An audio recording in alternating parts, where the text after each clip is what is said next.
ایک بیل کے دو بیٹے ہوتے ہیں، ایک کا نام تھا شیرو اور دوسرے کا نام تھا چھوٹو۔ وہ دونوں آپس میں ہر وقت جھگڑتے رہتے تھے۔ انہیں دیکھ کر سب بیل اپنے بچوں کو یہ کہہ کر ڈراتے تھے، بیٹا کھانا کھا لو، اور اگر تم نے میری بات نہ مانی تو میں شیرو اور چھوٹو کو بلا لوں گی۔ اچھا ٹھیک ہے، میں آپ کی بات مان لوں گا، لیکن شیرو اور چھوٹو کو مت بلانا ورنہ وہ میرے ساتھ بھی جھگڑا کریں گے۔ شیرو اور چھوٹو کے ہر وقت لڑنے کی وجہ سے ان کے ابو اداس تھے۔ ان کے ابو ہر وقت ان کی وجہ سے پریشان رہتے تھے۔ آخر تم انہیں کچھ سمجھاتی کیوں نہیں ہو؟ یہ دونوں اتنا لڑتے ہیں پھر بھی تم انہیں کچھ نہیں کہتی۔ میں اسی لیے انہیں کچھ نہیں کہتی کیونکہ یہ ابھی چھوٹے ہیں، جب یہ بڑے ہو جائیں گے تو پھر دیکھنا یہ دونوں کیسے آپس میں پیار محبت سے رہیں گے، اور ان کا پیار پورے گاؤں والوں کے لیے ایک مثال بن جائے گا۔ مجھے تو سمجھ نہیں آ رہا تم ان دونوں سے کیوں امیدیں لگا کر بیٹھی ہو؟ دیکھ لیجئے گا، میں بالکل صحیح کہہ رہی ہوں۔ اپنی بیوی کی باتیں سن کر کالو بیل وہاں سے چلا جاتا ہے اور اسے کچھ بھی سمجھ نہیں آتا۔ کچھ عرصے بعد چھوٹو اور شیرو بڑے ہو جاتے ہیں مگر ان کا جھگڑا ختم نہیں ہوتا۔ ایک دن رانی بیل مر جاتی ہے۔ کالو بیل بہت اداس ہو جاتا ہے اور جب دونوں بچوں کو آپس میں جھگڑتا دیکھتا ہے تو غصے میں آ جاتا ہے اور کہتا ہے، آخر تم دونوں کب سدھرو گے؟ پتہ نہیں تمہاری امی کو کیوں لگتا تھا کہ تم دونوں بڑے ہو کر سدھر جاؤ گے، مگر میں نے تو تمہیں ایک دن بھی آپس میں پیار سے بات کرتے نہیں دیکھا۔ میں نے تو کچھ نہیں کیا تھا بابا، اس نے شروع کیا تھا۔ نہیں بابا، یہ جھوٹ بول رہا ہے، میں نے نہیں شروع کیا، اس نے شروع کیا تھا۔ ان کے ابو غصے سے وہاں سے چلے جاتے ہیں اور ان کو ان کے حال پر چھوڑ دیتے ہیں۔ کچھ دیر بعد چھوٹو اور شیرو جا کر اپنے ابو سے معافی مانگ لیتے ہیں۔ ان کے ابو انہیں معاف کر دیتے ہیں اور ان کی شادی کروا دیتے ہیں۔ دونوں اب اپنے کام خود کرتے تھے اور آپس میں بات نہیں کرتے تھے۔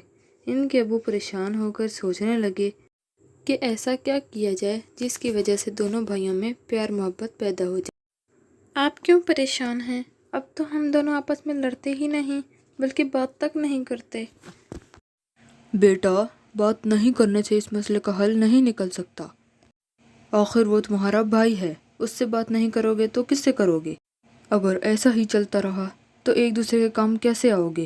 ابھی بھی وقت ہے، میری بات مان لو ورنہ بعد میں بہت پچھتاؤ گے۔ شیرو اپنے ابو کی بات سن کر بغیر کچھ کہے وہاں سے چلا جاتا ہے۔ کچھ دیر بعد چھوٹو آ کر اپنے ابو کو اپنے گھر لے جاتا ہے۔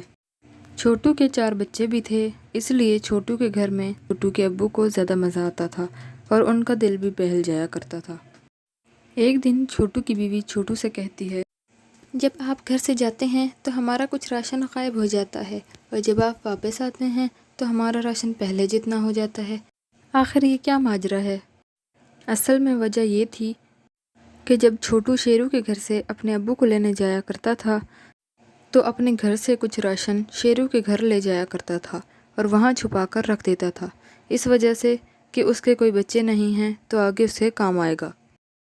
اور چھوٹو کے گھر آنے سے پہلے پہلے شیرو اپنے گھر سے کچھ راشن لے کر چھوٹو کے گھر چھوڑایا کرتا تھا، یہ سوچ کر کہ اس کے 4 بچے ہیں تو اسے گھر چلانے میں کوئی مشکل نہ ہو۔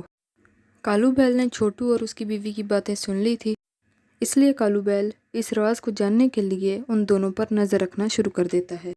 ایک دن کالو بیل نے دیکھا کہ چھوٹو اور شیرو کچھ راشن کے تھیلے لیے ایک دوسرے کے گھر کی طرف جا رہے تھے۔ تم دونوں تو ایک دوسرے سے سیدھے منہ بات ہی نہیں کرتے، تو یہ راشن ایک دوسرے کے گھر لے جانے کا کیا مقصد ہے؟ اگر ہم اس وقت لڑتے تھے تو کیا ہوا؟ ہیں تو ہم ایک دوسرے کے بھائی ہی نا۔ اگر ہم ایک دوسرے کا کام نہیں آئیں گے تو پھر کون آئے گا؟ جی بابا، بھائی بالکل ٹھیک کہہ رہے ہیں، اگر ہم ایک دوسرے سے لڑتے ہیں تو آپس میں پیار بھی اتنا ہی زیادہ کرتے ہیں۔